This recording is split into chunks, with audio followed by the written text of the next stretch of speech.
Hello students, জ্ঞানজ্যোতি coaching সেন্টারের পক্ষ থেকে তোমাদের সকলকে জানাই আরো একবার স্বাগত। তো আজকে আমি তোমাদের সঙ্গে একটি গুরুত্বপূর্ণ বিষয় নিয়ে আলোচনা করব। সেটা কি রয়েছে দেখে নাও। জন ডিউইর শিক্ষার বৈশিষ্ট্য বা চরিত্র লেখো, বা পরীক্ষার সময় এটা এভাবেও আসতে পারে যে ডিউইর শিক্ষা দর্শনের সীমাবদ্ধতাগুলি লেখো। তো এই বিষয় নিয়ে কিন্তু আজকে তোমাদের সঙ্গে আমি বিস্তারিতভাবে আলোচনা করব, এবং আলোচনা শুরু করার আগে তোমাদের একটি ছোট্ট ইনফরমেশন দিয়ে রাখি। দেখো, এখানে কিন্তু তোমাদের কোর্স ডিটেলস দেওয়া রয়েছে। তোমরা যারা মেজর স্টুডেন্ট রয়েছে তোমাদের জন্য কোর্স ফি রাখা হয়েছে 599, মাইনর স্টুডেন্টদের জন্য কোর্স ফি রাখা হয়েছে 699। এর মাধ্যমে তোমরা অনেক রকম সুযোগ সুবিধা পাচ্ছ। কি কি পাচ্ছ? হাই কোয়ালিটি নোটস পাচ্ছ, প্রপার গাইডেন্স থাকছে, রেকর্ডেড ক্লাসেস, এবং কি 100% কমন সাজেশনস থাকছে। তো তোমরা যারা যারা ভাবছো এই সেমিস্টারে আমাদের সঙ্গে যুক্ত হবে, দেখো এখানে কর্নারে দুটো নাম্বার দেওয়া রয়েছে। এই দুটি নাম্বারের মধ্যে যে কোনো একটি নাম্বারের সঙ্গে যোগাযোগ করে তোমরা কিন্তু আমাদের সঙ্গে যুক্ত হয়ে যেতে পারো। তো চলো দেরি না করে আলোচনার বিষয় ফিরে যাই। দেখো, প্রথমে যে বিষয়টি বলেছে সেটা হচ্ছে কি, দেখো ডিউই কিন্তু শিক্ষা ও জীবনকে পৃথক করে দেখেননি। তার মতে জীবনই শিক্ষা এবং শিক্ষাই জীবন। তাহলে কি জন ডিউই কিন্তু জীবনকে এবং শিক্ষাকে কিন্তু কখনোই আলাদাভাবে দেখেননি।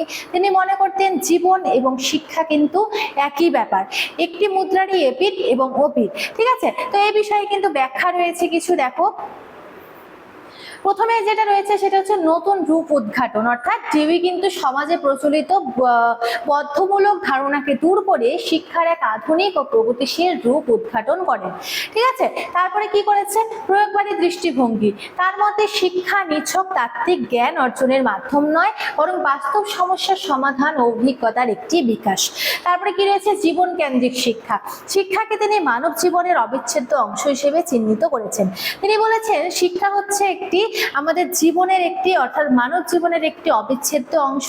শিক্ষা ছাড়া কিন্তু জীবন পরিপূর্ণ হতে পারেন না। তাহলে দেখো, জন ডিউইর কিন্তু চিন্তাধারা কিন্তু প্রগতিশীল ছিল, এবং শিক্ষার ক্ষেত্রে কিন্তু জন ডিউইর এই যে তার যে চিন্তাধারা, সেই চিন্তাধারাগুলি কিন্তু অনেকটা প্রশংসনীয় ছিল।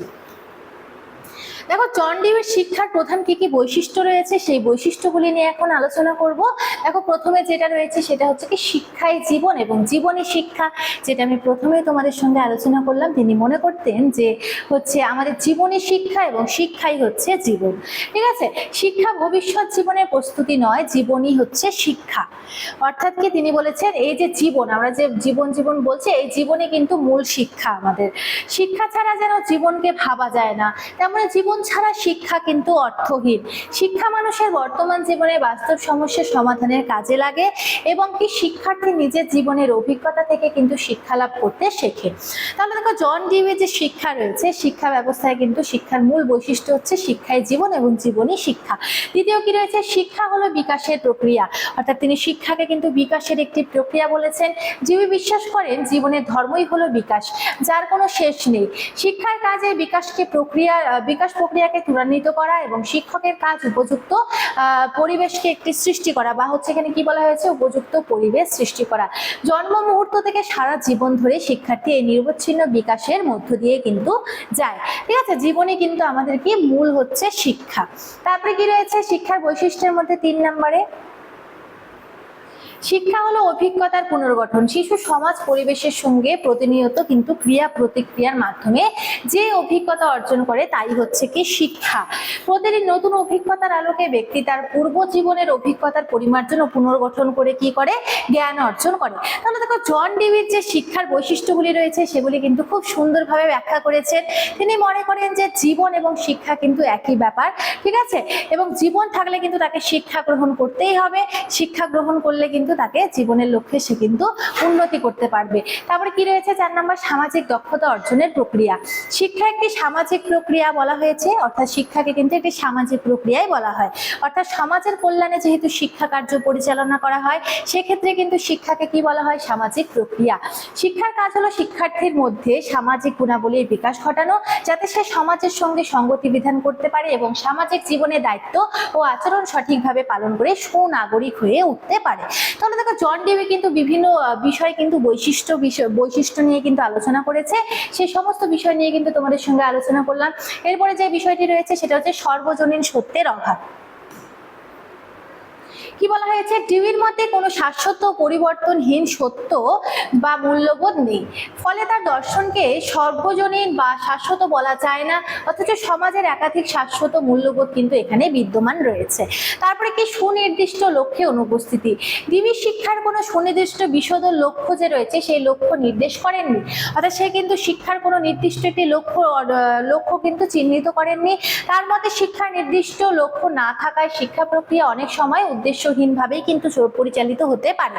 অর্থাৎ তিনি বলেছেন সমস্ত কিছু যে লক্ষ্যের উপর ভিত্তি করেই পরিচালনা করা হবে সেটা কিন্তু না, লক্ষ্য ছাড়াও কিন্তু এগিয়ে যেতে হবে। তারপর কি শিক্ষকের ভূমিকার অবমূল্যায়ন, অর্থাৎ শিক্ষার্থী নিজের প্রয়োজন অনুযায়ী লক্ষ্য ও পাঠ্যক্রম স্থির করবে। ডিবির মতে এই ধারণা বাস্তবসম্মত নয়, শিক্ষাকে সুসংবদ্ধ করতে কিন্তু শিক্ষক পরিকল্পিত ব্যবস্থার আবশ্যকতা কিন্তু বিশেষভাবে রয়েছে। তারপরে শিক্ষা দর্শনের সীমাবদ্ধতায় কিন্তু পদ্ধতিগত কিছু ত্রুটি রয়েছে। কি কি রয়েছে জন ডিউইর শিক্ষার ক্ষেত্রে সেটা আমরা দেখে নিই, চলো। প্রথমে রয়েছে যে প্রত্যক্ষ অভিজ্ঞতার সীমাবদ্ধতা। কি রয়েছে এখানে, ডিউই হাতে কলমে প্রত্যক্ষ অভিজ্ঞতার উপর বিশেষভাবে জোর দিয়েছেন। তিনি মনে করতেন যে হাতে কলমে শিক্ষাই হচ্ছে মূল শিক্ষা, এবং কি কিন্তু পাঠ্যক্রমের সমস্ত বিষয়ে প্রত্যক্ষ অভিজ্ঞতা বা প্রজেক্ট সমস্যার সমাধান পদ্ধতির মাধ্যমে কিন্তু শেখানো সম্ভব নয়। এক্ষেত্রে কিন্তু সে কিন্তু বিভিন্ন জ্ঞান কিন্তু মুখস্থ বিদ্যা হচ্ছে বিভিন্ন পরীক্ষামূলক বিষয় নিয়েও কিন্তু সে আলোচনা করত। সেক্ষেত্রে কিন্তু বলা যায় যে প্রত্যক্ষ অভিজ্ঞতার পাশাপাশি কিন্তু বাস্তব অভিজ্ঞতাও কিন্তু শিক্ষার্থীদের মধ্যে সঠিকভাবে পরিচালন করতে হবে। তারপর কি সমাজবিজ্ঞান ও ভাষা পরীক্ষার অপ্রযোজ্যতা, অর্থাৎ কি শিক্ষার্থী পরীক্ষা নিরীক্ষার মাধ্যমে জ্ঞান অর্জন করবে, এই নীতি কিন্তু বিজ্ঞানের ক্ষেত্রে প্রযোজ্য হলেও সমাজবিজ্ঞান ও ভাষা শিক্ষার ক্ষেত্রে সব সময় কিন্তু কার্যকরী হয় না। তো শিক্ষার ক্ষেত্রে কিন্তু অনেক রকম সুযোগ সুবিধা রয়েছে, তার সাথে সাথে কিন্তু বেশ কিছু ত্রুটি রয়েছে। দেখো এই যে জন ডিউইর যে হচ্ছে শিক্ষা ব্যবস্থা, সেখানে কিন্তু আমরা কিন্তু দুটি ত্রুটি দেখতে পাচ্ছি। কি কি, প্রত্যক্ষ অভিজ্ঞতার সীমাবদ্ধতা, সমাজবিজ্ঞান ও ভাষার পরীক্ষার কিন্তু বিষয়টি আমরা দেখতে পাচ্ছি। তো আজকে যে তোমাদের সঙ্গে আলোচনা করলাম সেই বিষয়টি আমি এতটুকুনি রাখছি। দেখা হচ্ছে তোমাদের সঙ্গে পরবর্তী ভিডিওতে। ততক্ষণ তোমরা সকলেই ভালো থাকো, সুস্থ থাকো। Thank you.